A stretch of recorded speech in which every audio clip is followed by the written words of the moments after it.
भाजे धबधबा, सह्याद्रीच्या कुशीत लपलेला निसर्गाचा स्वर्ग. नमस्कार मित्रांनो, आज आपण पुण्याजवळील एक अतिशय सुंदर आणि पावसाळ्यात जिवंत होणारे ठिकाण पाहणार आहोत, भाजे धबधबा. जर तुम्ही विकेंडला कमी बजेटमध्ये भन्नाट ट्रिप जर शोधत असाल तर हा व्हिडिओ शेवटपर्यंत नक्की पहा.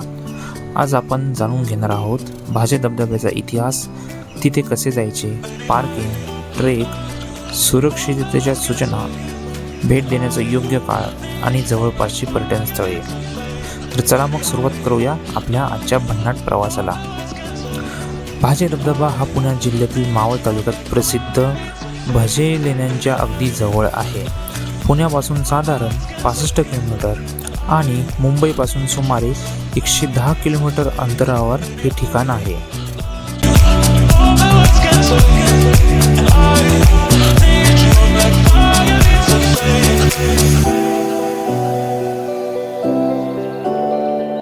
मुंबई पुणे एक्सप्रेसवे किंवा जुना मुंबई पुणे महामार्ग वापरून सहज इथं जाता येतं. सर्वात जवळचं रेल्वे स्टेशन म्हणजे मळवली. स्टेशनपासून भजेगाव काही मिनिटांच्या अंतरावर आहे, जवळपास 10 ते 15 मिनिटांच्या अंतरावर आहे.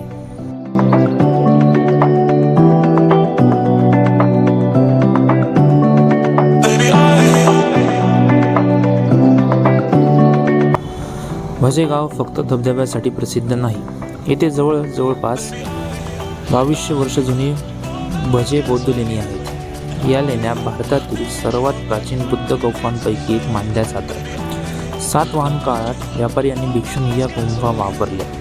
आजही त्या काळातील वास्तुकला पाहून आश्चर्य वाटते.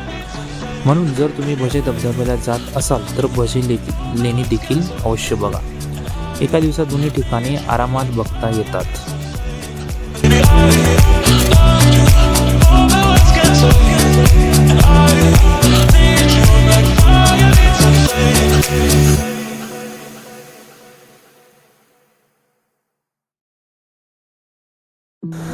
पार्किंग पासून धबधब्यापर्यंत चालत जावे लागते.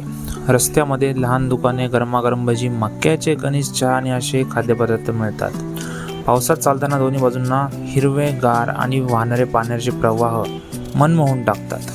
धबधब्याजवळ पोहोचल्यावर थंडगार पाण्याचे तुषार अंगावर पडतात आणि पूर्ण प्रवासाचा थकवा क्षणात निघून जातो.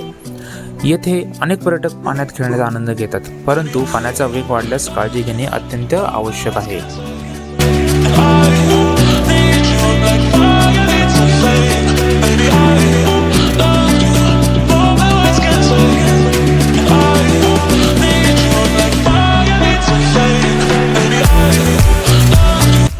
भाजे धबधब्याला भेट देण्यासाठी सर्वोत्तम काळ म्हणजे जून ते सप्टेंबर.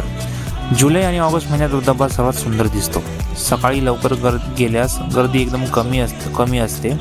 विकेंडला खूप जण असतात.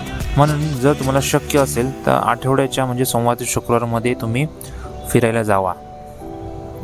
धबधब्याजवळ असताना काही गोष्टी लक्षात ठेवा. ओल्या दगडांवर डायरेक्ट पळू नका, कारण काही ठिकाणी शेवाळे आलेले असते. आणि जे दारू पित असतील ना, त्यांनी नक्की जाऊ नका यार, प्लीज, कारण सेफ्टी महत्त्वाची आहे. तुमच्यामुळे असे स्पॉट बंद होऊ शकतात. आणि मेन गोष्ट, लहान मुलांवर इथं लक्ष ठेवावं लागतं. काही ठिकाणी पडण्याचे चान्सेस आहेत, त्याच्यामुळं लहान मुलांना एकटं सोडू नका.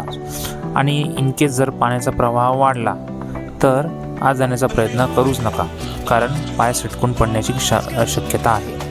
प्लॅस्टिक आणि असला कचरा प्लीज तिथं टाकून घाण नका करू. निसर्ग आपला आहे, त्याचे संरक्षण करणं ही आपली जबाबदारी आहे.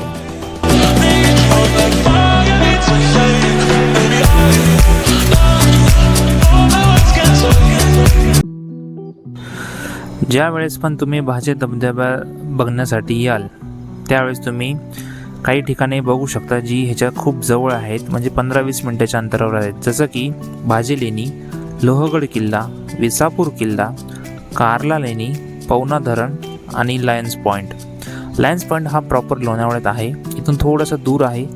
पण बाकीचे जे 5 ठिकाणे मी सांगितले ते मात्र नक्की जवळ आहेच भाजे धबधब्याच्या एकदम. या सर्व ठिकाणांमुळे तुमची एक दिवसाची ट्रिप एकदम बिझी राहील आणि मग तुम्हाला फिरायला मजा येईल.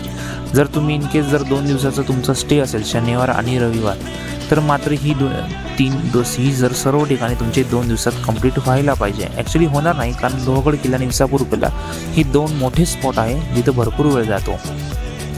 मित्रांनो, जर तुम्हाला पावसाळ्यात निसर्गाचा आनंद घ्यायचा असेल ना, तर भाजे धबधबा हा नक्कीच एक चांगला स्पॉट आहे फिरण्यासाठी. इथलं थंडगार वातावरण, धबधब्याचा आवाज आणि सह्याद्रीचे सौंदर्य तुम्हाला पुन्हा पुन्हा इथे यायलाच भाग पाडणार 100%.